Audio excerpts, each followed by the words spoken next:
우리 할렐루야. 오늘 또 우리 수요 말씀 묵상 훈련 시간에 함께 하신 모든 성도님들 위해, 또 성도님들의 가정 위에 하나님의 은혜와 또 성령님의 깨우쳐 주심이 함께 하시기를 간절히 바랍니다. 지금 저희들이 하고 있는 게 뭐냐면 말씀 묵상을 하는 게 아니고, 말씀 묵상을 잘하기 위해서 어떻게 할 것인가를 연습하고 훈련하는 시간입니다. 그렇기 때문에 어떠면 깊이 말씀 묵상 원하시는 분들이 좀 안 맞을지 모르지만, 또 그렇지 않은 분들이 많이 계시기 때문에 어떻게 하면 말씀 묵상을 좀 잘할 수 있을까, 그 방법을 함께 생각해 보고 지금 훈련하는 것입니다. 그래서 오늘은 다시 한번 아주 기본적인 것부터 다시 한번 하려고 그러는데요, 여러분 기억날지 모르지만 우리가 택하고 있는 말씀 묵상법은 귀납법적 말씀 묵상이라고 그랬잖아요. 그걸 다시 설명하기에 지금 시간적 여유가 없기 때문에 간단히 말하면 이것입니다. 성경을 자세히 봐서 관찰하는 거죠. 두 번째는 그 관찰된 내용 가운데 중요한 것들을 해석해 보는 것이죠. 이 당시 왜 이런 일이 벌어졌는지, 성경이 그것을 왜 말하고 있는지, 이것을 해석 질문을 한다 이렇게 말하고요. 그럼 그 해석된 그 질문은 그 당시에 살아난 사건이, 그 당시에 일어난 사건이거든요. 그것이 오늘을 살아가는 나에게 어떤 의미가 있는 것인가, 이것을 적용 질문이라고. 질문한 바는 무슨 말이냐면, 질문해야 답이 나오기 때문에 질문이라는 것이고, 그냥 관찰 능력 또는 해석 능력, 적용 능력이라고도 바꿀 수도 있습니다. 그런데 일단 어쨌든 성경이 묵상할 때 가장 중요한 것은 관찰을 잘하는 것입니다. 관찰은 뭐냐면, 성경이 나에게 무엇을 말하고 있는지, 성경이 말하고 있는 사건들, 그 미닝이 아니라, 그것은 그 다음에 해석 질문인 거고요. 가장 중요한 기본적인 것은 성경이 뭐냐라고 말하고 하는 것을 얘기하는 것이죠.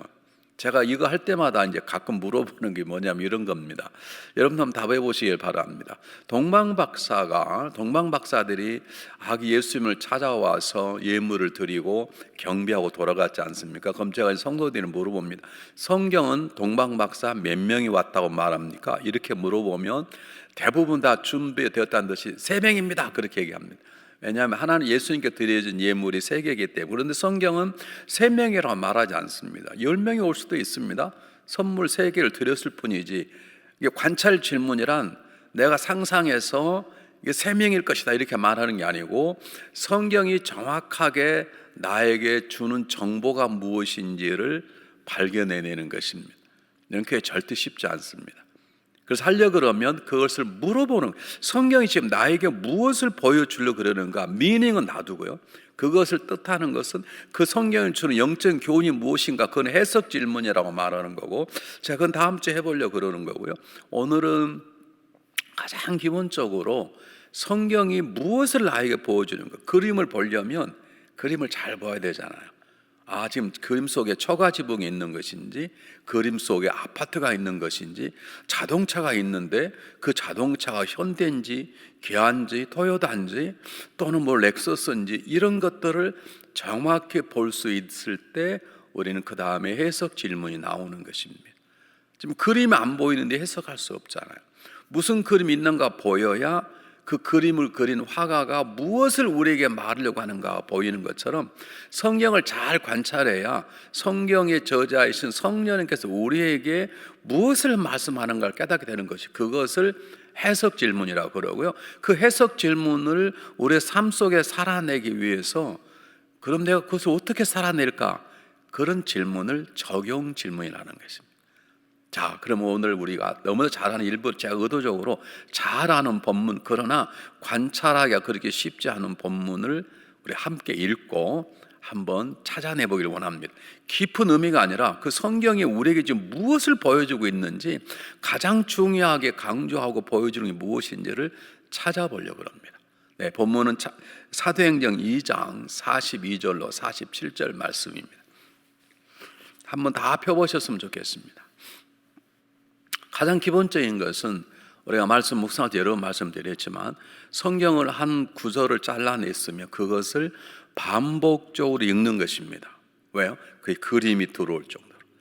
교리적인 것은 연구를 좀 해야 되지만, 어떤 사건이나 현장에 대한 얘기가 나오면 그것이 내가 그림을 보는 것처럼, 제가 지난주에 말씀드렸던 것은 하나의 연극이나 영화를 보는 것처럼 그림이 내 눈에 다 들어올 정도까지 반복적으로 읽으셔야 됩니다. 가능하면 함께 전체가 다, 아니면 그 부분을 잘라서 메뚜마. 제가 지난주에 했던 12회를 알았던 혀를 얘기할 때 몹시 어려움을 당했던, 이 의사 만나고 저 의사 만나도 안 됐던 그런 장면을 잘라내고, 그 다음에 자기에게 복된 소식을 들렸던 장면이 하나 있고, 용기 내서 찾아가는 장면이 있고, 마지막 예수님과 만남의 장면, 이렇게 잘라서 얘기하잖아요. 근데 오늘 성경 본문도 마찬가지입니다. 그렇게 자를 수 있습니다. 중요한 것은 그 본문이 무엇을 나에게 보여주려고 하는가, 미닝이 아니라 있는 그대로 픽처를 찾아보는 것입니다. 자, 한번 읽어보겠습니다. 읽을 때 꼭 성령의 도우심을 바라십시오. 성령님께서 읽을 때 우리에게 숨겨진 그림들이 잘 보여주도록. 자, 한번 읽어보겠습니다. 저희가 사도의 가르침을 받아 서로 교제하며 떡을 떼며 기도하기를 전혀 힘쓰니라. 사람마다 두려워하는데 사도들로 인하여 기사와 표적이 많이 나타나니 믿는 사람이 다 함께 있어 모든 물건을 서로 통용하고 또 재산과 소유를 팔아 각 사람의 필요를 따라 나눠주고 날마다 마음을 같이하여 성전에 모이를 힘쓰고 집에서 떡을 떼며 기쁨과 순전한 마음으로 음식을 먹고 하나님을 찬미하여 또 온 백성에게 칭송을 받으니 주께서 구원받은 사람을 날마다 더하게 하시니라. 자, 우리가 너무나 잘 아는 본문입니다. 자, 저 본문을 여러분들이 여러 번 읽으셔야 됩니다. 그게 전체적으로 내 마음속에 딱 그림을 그려주는지 생각나시나요? 어렵지 않습니다. 사도들이 말씀을 가르칩니다. 구약을 가르쳤겠습니까? 예수 그리스도의 생애와 예수 그리스도의 말씀을 가르쳤겠죠. 우리가 흔히 요즘 말하는 복음에 대해서 얘기를 했겠죠. 사람들이 너무 많이 받는 것입니다. 은혜를 받는 것입니다. 그래서 감격해서 막 기도하기 시작합니다. 그리고 모이기만 하면 떡을 뗐다는 말이 이게 중요한데, 성경을 조금 할 필요가 있어요. 떡을 뗐다는 말은 친교, 우리가 예배 후에 떡을 떼는 게 아니라 성찬식을 했다고 뜻하는 것입니다. 그들 말씀을 듣고 성찬식을 하기 시작했습니다. 마음이 뜨거워지다 보니까 서로 모여서 서로 친교하고 말씀도 나누고 하나님 예배하고 찬양도 하고 기도도 하면서 필요한 것들을 서로 나누는 아름다운 공동체를 이루기 시작했습니다. 뿐만 아닙니다. 성전에 모였는데 주로 성전과 솔로몬 행각이라고 그러죠. 거기서 모여서 그랬다고 그럽니다. 뿐만 아니라 그걸로 또 마음에 다 안 차는 거예요. 또 뜨거운 열정이 있으니까 집에서 모여서 식구들 이렇게 또 몇몇 가정, 우리가 흔히 말하는 오늘날 우리가 하는 속회처럼 그곳에 모여서 또 말씀을 나누고 또 떡을 떼며, 여기도 떡을 뗐단 말은 성찬식입니다. 그리고 친교한 음식을 먹었다. 그게 쉽게 말하면 친교인 거고요. 그래서 하나님을 칭송하고 또 주변에 많은 사람들이 그들을 보고 그들을 칭찬했다. 이게 오늘 본문의 내용입니다. 자, 그러면 이 본문이 나에게 무엇을 말씀해 주려고 하는가? 마지막 적응 질문까지 가고 답을 얻어야 이게 말씀 묵상이 되는 것이고 하나님 말씀이 정말 내 삶의 힘이 되고 그러는 것이거든요. 그런데 가장 중요한 게 관찰입니다. 자, 그러면 지금 읽었던 이 본문 속에 정답은 없습니다. 왜냐하면 하나님께서는 읽는 자에 따라서 필요한 것들을 보여주게 하기 때문에 이것이 꼭 정답이다, 이건 틀렸다, 그렇게 말할 수 없는데, 그러나 우리가 공통적으로 하기 위해서 오늘 제가 말씀드린 본문 속에 가장 중요하게 등장하는 모습들이 무엇인지, 하는 이 교회라고 볼 때 예루살렘 교회거든요. 예루살렘 교회라고 볼 때 지금 예루살렘 교회에서 일어나고 있는 일을 지금 성경이 간단하게 요약을 했는데, 그 중에 예루살렘 교회는 이렇게 했고 이렇게 했고 이렇게 왜 했는가? 그건 다음에 묻는 것이고, 그렇게 하는 것이 오늘 우리가 무슨 의미가 있을까? 그것은 그 다음에 하는 것이고요. 오늘은 관찰만 해보자는 것이죠. 오늘 목사님이 양복을 입으셨군. 그거를 보자는 거죠. 오늘 왜 양복을 입으셨을까? 그게 아니고요. 그것은 다음에 하는 해석 질문이고, 관찰 질문은 중앙연합감리교회 목사님이 키가 좀 짝닮아가다. 그게 관찰 질문이에요. 왜 짝닮아 했을까? 어디서 많이 아프셨나? 뭐 그런 걸 해석 질문이라 그건 다음에 하는 것이고요. 말씀 묵상의 가장 첫 번째는 성경이 우리에게 말하고자 하는 것을 정확히 보는 것입니다. 성경을 다시 한번 읽어보겠습니다. 그런데 여러분 옆에다가 노트나 백지장을 놓고 읽으면서 이건 중요한 예루살렘 교회의 모습이라는 걸 한번 적어보시면 좋겠어요. 다시 한번 읽어보겠습니다.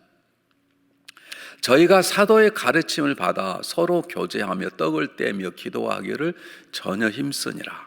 사람마다 두려워하는데 사도들로 인하여 기사와 표적이 많이 나타나니 믿는 사람 다 함께해서 모든 물건을 서로 통용하고 또 재산과 소유를 팔아 각 사람의 필요를 따라 나눠주고 날마다 마음을 같이하여 성전에 모이려 힘쓰고 집에서 떡을 떼며 기쁨과 순전한 마음으로 음식을 먹고 하나님을 찬미하며 또 온 백성에게 칭송을 받으니 주께서 구원받는 사람을 날마다 더하게 하시니라. 아멘.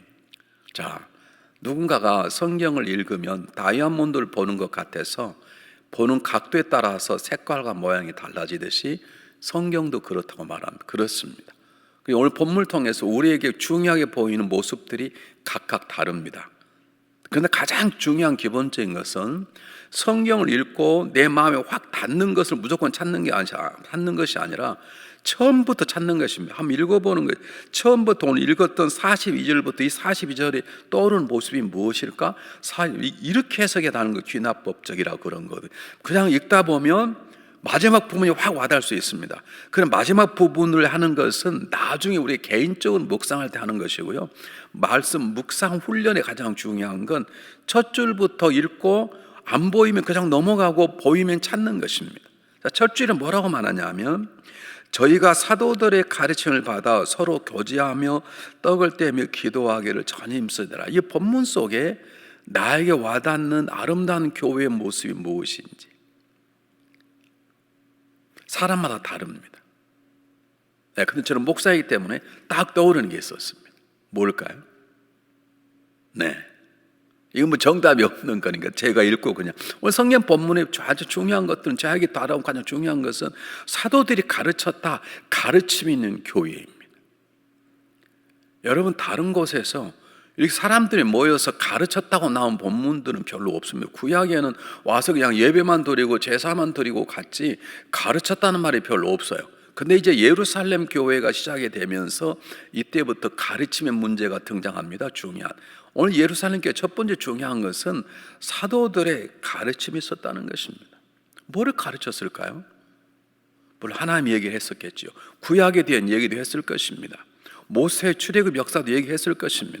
하나님의 창조 얘기도 했을 것입니다. 그러나 가장 중요한 것은 그리스도 이 땅에 오심과 십자가의 죽으심과 부활하심 그리고 예수님께서 남기셨던 말씀들을 가르쳤을 것입니다.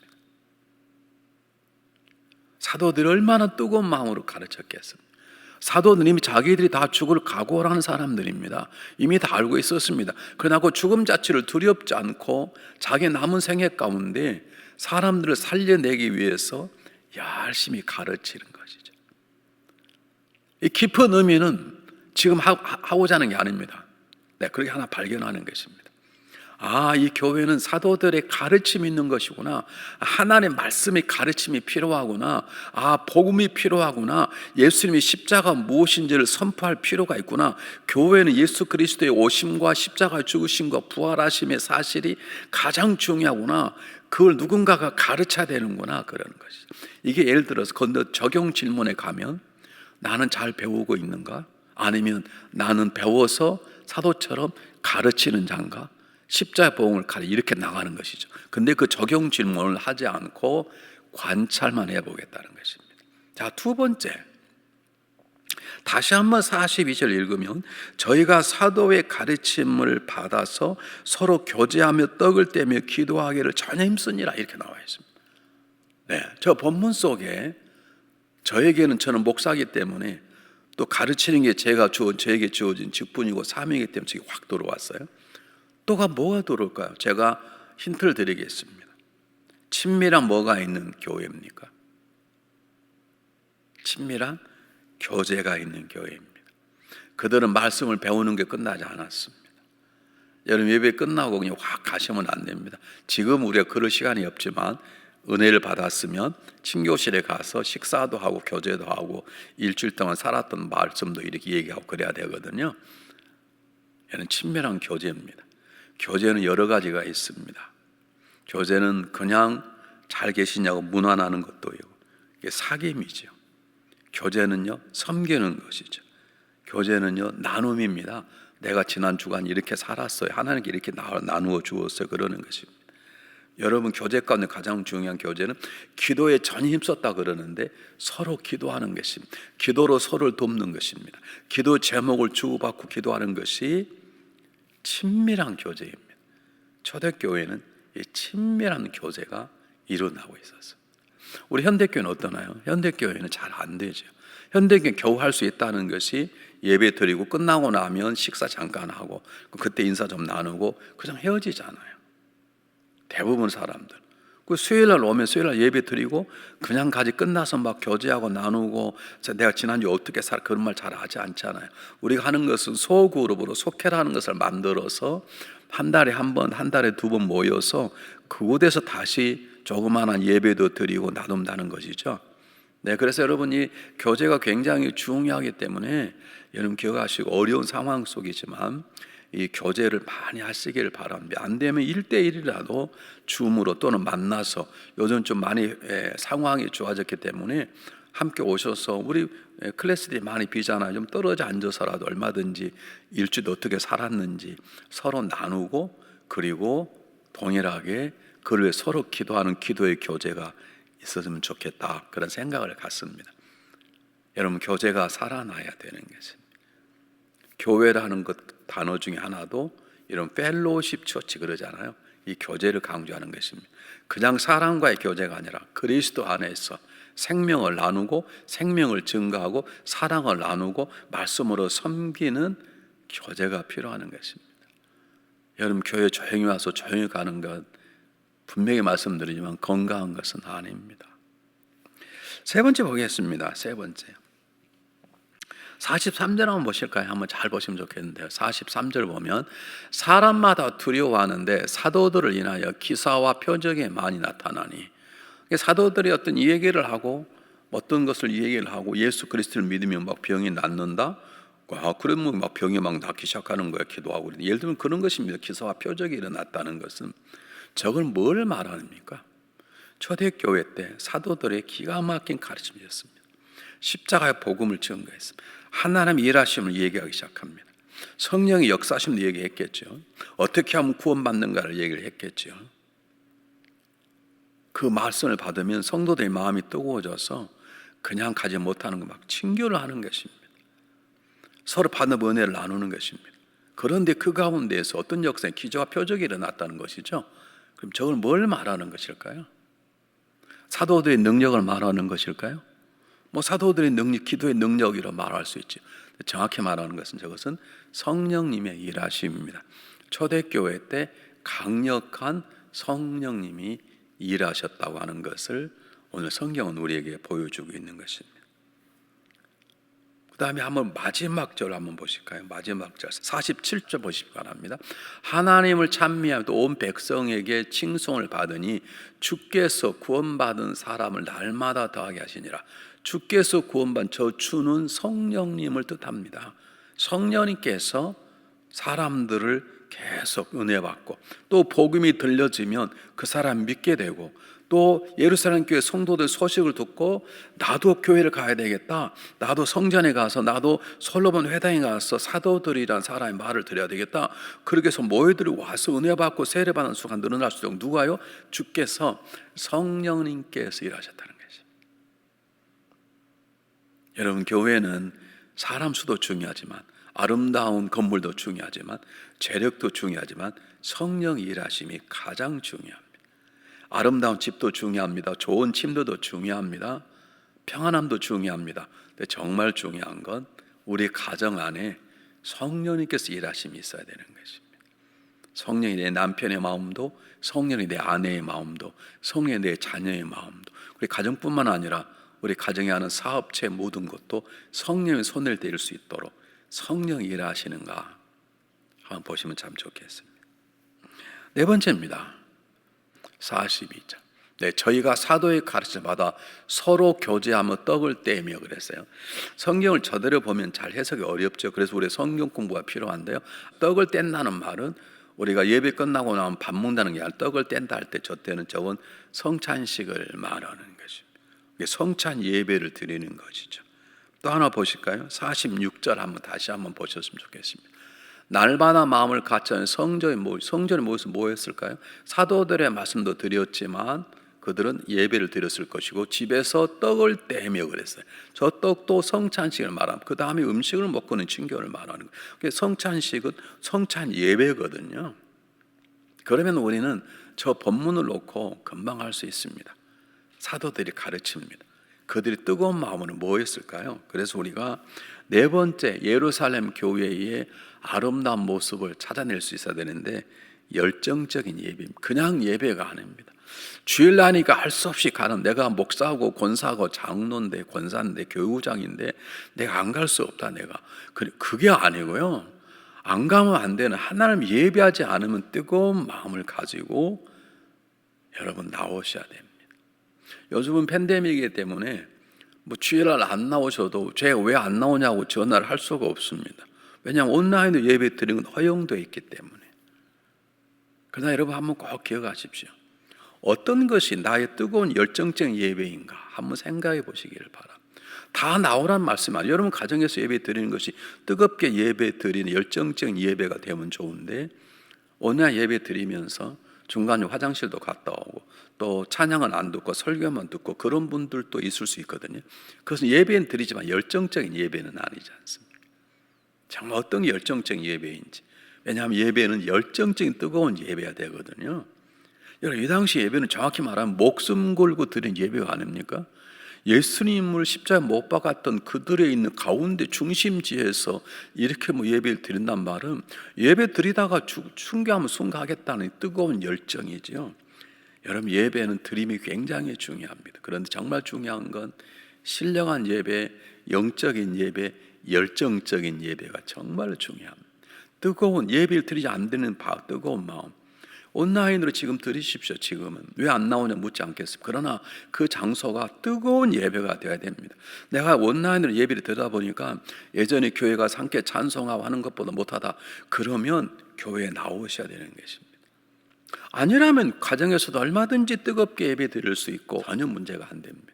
그래서 요즘에 어제도 제가 어떤 타 지역에 있는 목사님과 신학교 교수님과 전화로 좀 중요한 걸 나눴는데, 요즘 새로운 시대에 예배 스타일이 좀 변화되지 않아야 되겠냐 그런 걸 하겠는데요. 그럴 수 있습니다. 온라인 예배가 예배냐? 예배라고 할 수 있습니다. 근데 중요한 것은 그 예배에 얼마나 열정적인 감격이 있는가, 그것이 아니라면 한번 깊이 생각해 볼 필요가 있는데, 어쨌든 저들은 열정적인 예배였어요. 가만히 있지 못하는, 성전에 모이고 또 집에 가서 또 모이고, 이게 쉽습니까? 이게 쉽지 않은 것이거든요. 솔직히 고백하면 제가 웨이코에 있을 때, 이게 웨이코에 있을 때 1부 예배 있고 2부 예배 있고 그리고 주일 저녁 예배가 있었습니다. 이 교회니까 주일 저녁 예배가 없으니까 얼마나 편한지, 죄송해요. 얼마나 편한지 모르겠어요. 참 하나님의 마음이 죄송스러워. 그래서 이걸 주일 예배를 드릴까 제가 여러 가지 기도하다가 하나님께서 허락을 받았어요. 괜찮다는, 제 나름대로 기도하는 가운데 주일 예배, 저녁 예배를 드리다가 안 드리니까 몸은 편한데 마음이 참 불편한 거예요. 그런데 제가 기도하는 가운데 하나님 이 교회 다시 와서 제가 주일 저녁 예배 드릴까 기도하는 가운데 하나님 정확히 허락하지 않으셨어요. 그런 관계는 없습니다. 중요한 것은 정말 내 예배에 열정이 있는 것, 예배에 대한 갈급함이 있는 것. 그 다음입니다. 자, 47절 잘 보시기 바랍니다. 하나님을 찬미하며 예배, 찬양 예배를 드리는 거예요. 온 백성에게 칭송을 받으니 그랬습니다. 저게 중요한 것입니다. 칭송을 받았단 말은 무슨 말이냐면 그들이 칭찬을 받아, 야 대단하다. 왜 대단하다 그랬을까요? 그들에게 막 능력이 일어나니까요. 표적과 기적과 일어나니까요. 그것도 중요하지만 그들의 삶이 변하는 것을 밖에서 본 것입니다. 옛날에 김서방이 저러지 않았는데 옛날에 박서방이 어떻게 저렇게 사람이 변했지? 라고 얘기하는 것입니다. 예루살렘 교회는 뜨겁게 예배만 드리는 게 아니에요. 모여서 서로 나누어주고 돕고 삶을 나누고 섬기고 그걸 끝나는 게 아니라 그들의 삶, 그들의 인격, 그들의 언어, 그들의 삶의 방법이 변화된 것입니다. 그걸 보고 세상 사람들이 그들 향해서 박수를 쳤다는 것이죠. 예루살렘 교회는 칭찬받는 변화된 삶을 성도들이 살아간 교회입니다. 우리 물어야 됩니다. 여러분 어떤 일을 하고자 할 때 물으면 됩니다. 내가 이걸 하려고 그러는데 이것을 하나님이 기뻐하실까? 아니면 이것을 누가 알면 집사님 참 잘하셨네요. 권사님 당연히 그렇게 하셔야 되죠. 그럴 것이 아니면 뭐 예수 믿는 사람은 그렇게 하세요? 한번 생각해 보시기 바랍니다. 왜냐하면 우리가 칭찬을 받아야 결국 우리를 만들어 가시는 하나님께서 영광을 받으시기 때문에 그렇습니다. 우리가 박수를 받아야 그 박수 받으면 하나님께 올려드릴 수 있는 것입니다. 우리가 비난 받아버린 그 비난은 하나님께 돌아가는 것입니다. 그건 어떤 일을 행할 때 사람의 눈도 중요하지만, 하나님 우리를 바라봄도 중요하지만, 먼저인 것은 세상 사람들이 뭐라 그럴까? 내가 이렇게 하는 거 세상 사람이 당연하군, 잘했군, 그럴 것인가? 아니면 뭐 예수 믿는 사람이 그러셔요. 아니 뭐 집사님이 그러세요. 그 정도를 뭐 못 이기세요. 그게 뭐 속상할 일이에요. 이렇게 째째하세요. 이런 소리를 들어버리면 그건 하나님의 모습에 대한 영광을 가리는 것입니다. 내가 변화된 삶이 있는지, 그래서 변화된 삶을 통해서 집사님 왜 그렇게 변화됐어요? 그러면 하나님이 하셨습니다, 이렇게 말할 수 있도록, 하나님의 말씀이 이렇게 하셨습니까? 그렇게 할 수 있도록 우리가 말할 수 변화된 모습인지, 우리 팬데믹을 지나고 이제 끝이 날 줄 봤는데 어떻게 변했는지, 신앙이 뒤로 물러났는지, 더 강건하고 성숙해졌는지, 어린아이가 아프고 나면 오히려 큰 성장하게 되는 것처럼 내가 변화된 모습인지. 자, 하나 더 보겠습니다. 좀 어려운데 찾아낼 수 있습니다. 마지막 47절 보실까요? 하나님을 찬미하 또 온 백성에게 칭송을 받으니 주께서 구원받은 사람을 날마다 더하게 하시니라. 물론 처음 성경을 배우신 분은 얼른 나오지 않지만 그래도 우리에게 수요 말씀 묵상 시간에 앉아있는 분은 알 거예요. 보세요. 주께서 구원받는 사람을 날마다 더하게 하신다.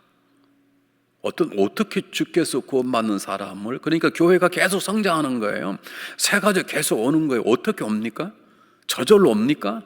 성령님께서 막 등을 떠밀어서 옵니까? 아니잖아요.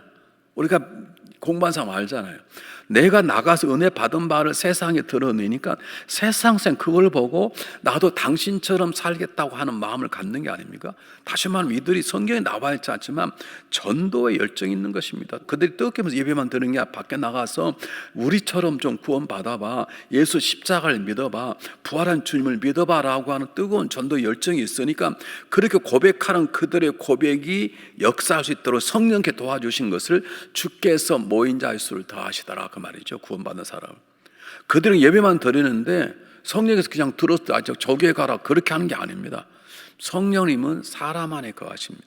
그리고 그 사람을 통해서 일하시기 때문에 주께서 구원받은 사람을 날마다 더하게 하셨단 말은 예루살렘 교회 성도들이 사람을 구원한 전도에 뜨거운 열정이 있었다는 거예요. 예배 드리는 열정이 있었다면 구원에 대한 열정이 있었다는 거죠. 예배 드리는 갈망이 있는데 죽어있는 사람을 구원하고자 하는 구령의 갈망이 없다면 이게 무엇인가 문제가 있는 것이죠. 왜냐하면 성령님께서는 전도 안 하는 교회에 사람들을 절대로 보내지 않습니다. 지금 나에게 예배에 대한 갈증은 있는데 구원받지 못하는 사람은 갈증이 없다면 한번 우리 믿음을 다시 한번 점검해 볼 필요가 있습니다. 자, 어려운 시대를 살아갑니다. 오늘은 관찰 질문에 대해서만 제가 여러분에게 소개했습니다. 그것이 무슨 의미가 해석 질문을 하지 않았습니다. 그것을 어떻게 우리의 삶 속 적용 질문도 하지 않았습니다. 성경이 우리에게 보여주고자 하는 것들을 반복 읽으십시오. 그리고 성령의 도심을 통해서 찾으십시오. 그냥 즉각적으로 찾지 마시고 첫 줄부터 하나둘 읽은 첫 줄부터 없으면 그냥 지나간 두 번째 줄기, 그 다음에 세 번째 절 찾아가 보는 것이죠. 성령이 도와주실 것입니다. 그게 찾아지면 그 다음에 묻는 것은 이것이 그 당시 어떤 의미가 있었을까? 왜 하나님이 이렇게 행하셨을까? 그렇게 묻는 것이 그것이 해석 질문이죠. 해석 질문에 답이 나왔습니다. 그러면 마지막 묻는 것은 그러면 나는 오늘 어떻게 살 것인가? 그것을 적용 질문이라 그러는 것이죠. 오늘 말씀을 함께 관찰 질문했었던 모든 성도님들 가운데 하나님의 역사심이 있으시기를 간절히 바랍니다. 자, 숙제를 먼저 내겠습니다. 시편 1편을 읽어보십시오. 시편 1편을 통해서도 관찰만 하겠습니다. 시편 1편을 통해 중요한 내용들이 무엇인지 미닝을 말고 그냥 눈에 보여지는 그림들을 찾으십시오. 시편 1편에서 무슨 그림이 보이는지, 그리고 다음 주 수요일 날 다시 한번 말씀을 가지고 실험해 보도록 하겠습니다. 기도하겠습니다. 사랑이 많으신 하나님 아버지, 참으로 감사합니다. 성령님께서 우리의 눈을 열어주셔서 오늘 주시는 말씀을 읽고 또 읽어서 그림이 보여주고자 하는 아름다운 것들을, 성경이 보여준 아름다운 것들을 보게 하시니 참으로 감사합니다. 관찰 질문을 바르게 하고 그 관찰 질문이 해석 질문이 되게 하고 해석 질문이 적용 질문이 되게 하셔서 우리의 말씀 묵상이 우리를 살리고 우리를 세우고 우리를 쓰임받는 강력한 도구가 될 수 있도록 주님 도와주시옵소서. 삶이 어려울수록, 세상이 힘들수록 말씀 속에 들어가 말씀을 붙잡고 말씀이 주는 능력으로 승리할 수 있도록 역사하여 주시옵소서. 오늘도 수요 말씀 묵상 훈련식 참여한 모든 성도님들, 그리고 참여하고 싶지만 어리고 참여 못하는 모든 성도에 품으시고 우리 온 성도가 말씀 묵상과 실험하는 귀한 교회가 될 수 있도록 도와주시옵소서. 예수 그리스도 이름으로 감사하오며 간절히 기도하옵나이다. 아멘.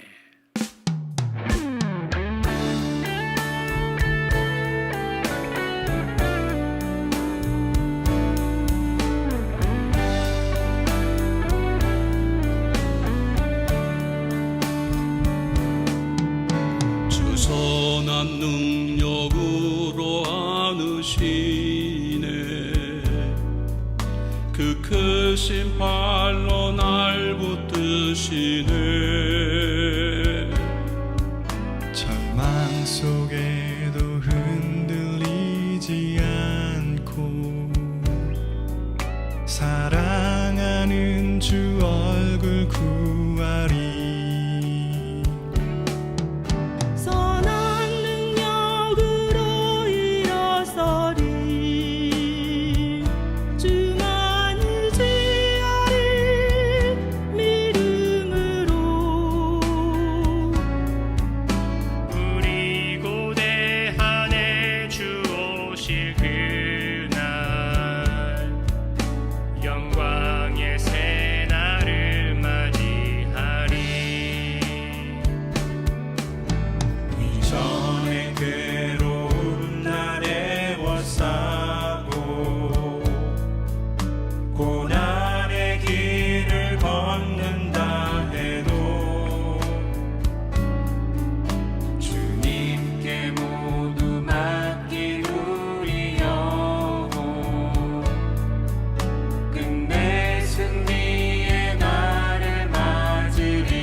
지금 참 어려운 시대를 보내고 있습니다. 그러나 우리가 두려워하지 않는 것은 선한 능력의 손길로 우리를 인도하시는 하나님을 우리가 의지하기 때문입니다. 힘들수록, 세상이 어려울수록 주님을 믿고 의지하면 하나님께서 선한 능력으로 우리를 다시 일으켜 세워주실 것입니다. 이것이 우리 행복이고 하나님 영광 돌리는 길, 주님만 의지하고 살아가야 될 것입니다.